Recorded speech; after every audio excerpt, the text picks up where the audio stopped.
I woke up for some reason. I couldn't sleep. I woke up. I saw a lot of texts on my phone. I saw the news. I cried out of joy. I jumped. I thanked God. I don't know. I was overwhelmed. We've been asking for protection. We've been asking for consequences for more than 6 years. And today, for the first time, it happened. For the very first time, we see Assad held accountable just for once, held accountable for his crimes against humanity. I was overwhelmed.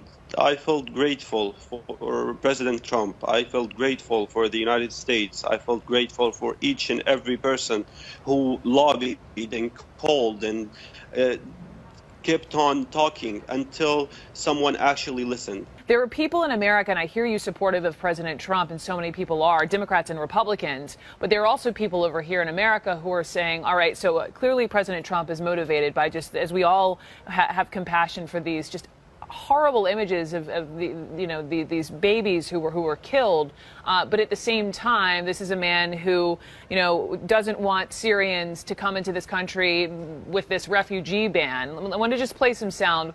Hillary Clinton weighed in. We cannot in one breath speak of protecting Syrian babies and in the next close America's doors to them. Quickly, Qasim, how do you see that? With all due respect, I didn't see each and every person who was demonstrating after the travel ban. I didn't see you 3 days ago when people were gassed to death, when civilians were gassed to death. I didn't see you in 2013 when 1,400 people were gassed to death.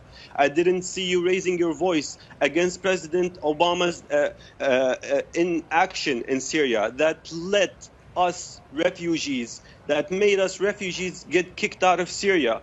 If you really care about refugees, if you really care about helping us, please help us stay in our country. We don't want to come to the United States. We want to stay in our country. We want to stay in our country. With all due respect, this is hypocrisy. If you really care, help us stay in our country.